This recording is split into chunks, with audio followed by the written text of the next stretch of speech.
కూటమి ఏర్పాటు విజయంలో పవన్ కీలక పాత్ర పోషించిన జనసేన అధినేత ఇప్పుడు ప్రభుత్వంలో ఎలాంటి పాత్ర పోషిస్తారనే విషయం రాజకీయ వర్గాల్లో ఆసక్తికరంగా మారింది. పవన్ కు డిప్యూటీ సీఎం ఇస్తారనే ప్రచారం జరుగుతోంది. హోంశాఖ కేటాయిస్తారనే టాక్ కూడా వినిపిస్తోంది. మరోవైపు పవన్ కేబినెట్ లో చేరారని కొందరు అంటున్నారు. కూటమి కన్వీనర్ గా కీలక పాత్ర పోషిస్తారనే ప్రచారం జరుగుతోంది. ఇప్పటికీ అసలు విషయం బయటకు రావడం లేదు. మీడియాలోనూ రకరకాల ప్రచారాలు జరుగుతున్నాయి. ఏ ప్రచారాన్ని జనసేన వర్గాలు ధృవీకరించడం లేదు.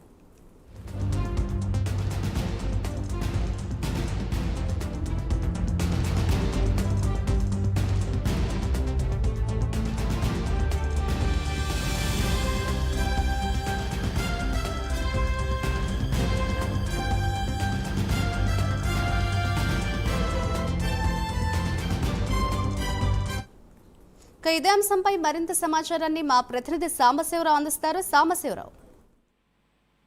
మాదిరి మనం చూసినట్లయితే జనసేన అధ్యక్షుడు పవన్ కళ్యాణ్ ఈ ఎలక్షన్ తర్వాత మాత్రం రియల్ హీరో అని మనం చెప్పాలి. ఎందుకంటే ముఖ్యంగా జనసేన అధ్యక్షుడు పవన్ కళ్యాణ్ కూటమి భాగస్వామ్యం కావడానికి, అంటే జనసేన, టీడీపీ, బీజేపీ కూటమి కలవడానికి ఎంత ప్రయత్నం చేశాడో అది అందరికీ తెలిసిన విషయమే. అదే విధంగా ఆ కూటమి గెలుపుకి కూడా ఆయన ప్రత్యేక బాధ్యతలు తీసుకుంటూ ఆయన గెలుపుకి చాలా తన వంతు అయితే తను కృషి చేసి గెలవడానికి 100% జనసేన పార్టీ స్ట్రైక్ రేట్ సంపాదించడానికి కూడా కీలక భూమికి పోషించి ఆయన చెప్పులు సాటుకున్నటువంటి పరిస్థితి. ఇలాంటి తరుణంలో ఆయన్ని మనం చూసినట్లయితే అటు రాష్ట్ర మంత్రివర్గంలోకి పదవులోకి తీసుకుంటున్నారు. హోంశాఖ మరియు అదేవిధంగా డిప్యూటీ సీఎం ఇస్తారంటూ కూడా కొంతమంది చెప్తుంటే, మరి కొంతమంది ఏమో అలాంటిది ఏమీ లేదు, ఆయన కేవలం ఏదైతే కూటమికి కన్వీనర్ గా వ్యవహరిస్తారో ఆంధ్రప్రదేశ్ కి సంబంధించి అంతే తప్ప అలాంటి పదవులు ఏవి తీసుకోరు. పదవులన్నీ కూడా పార్టీలో ఉన్నటువంటి ముఖ్య నేతలకి చెప్తారు. అదేవిధంగా ఏదైతే ప్రతిపక్ష హోదా కూడా ఉంది కాబట్టి ఏదైనా తప్పు జరిగినప్పుడు కానివ్వండి, ఏదైనా కావాల్సినప్పుడు కానీ నోరు విప్పి మాట్లాడడానికి ఆయన అసెంబ్లీలో ఉంటారని చెప్పే విధంగా కూడా చెప్తున్నటువంటి పరిస్థితి. కానీ ఇటు ఈ రెండు వాదనని కూడా అటు జనసేన పార్టీకి సంబంధించినటువంటి ఏదైతే అధికారికంగా జనసేన పార్టీకి కూడా అధికారికంగా ధృవీకరించినటువంటి పరిస్థితి, వారన్నిటి కూడా వీటన్నిటిపైన ఎటువంటి ప్రజలకు కూడా ఇస్తున్నటువంటి పరిస్థితి ఉన్నటువంటి పరిస్థితి.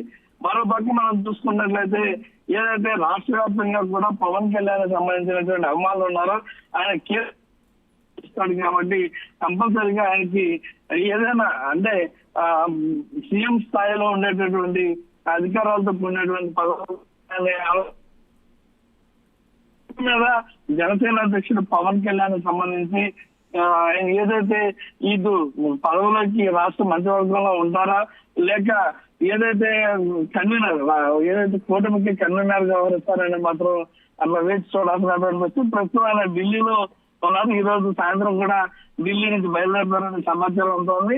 రేపు కాదు ఎల్లుండి చంద్రబాబు నాయుడు ప్రమాణ స్వీకారం లోపు ఆయన ఎటువంటి అంటే ఉండబోతా ఉన్నారా లేదంటే ఏదైతే రాష్ట్ర కార్యవర్గానికి సంబంధించి మాత్రమే ముఖ్య రాష్ట్ర కూటమికి సంబంధించినటువంటి మాత్రం ముఖ్య పాత్ర పోషించబోతున్నారని మాత్రం తేలింది. మాదిరి. Thank you Sambasivarao.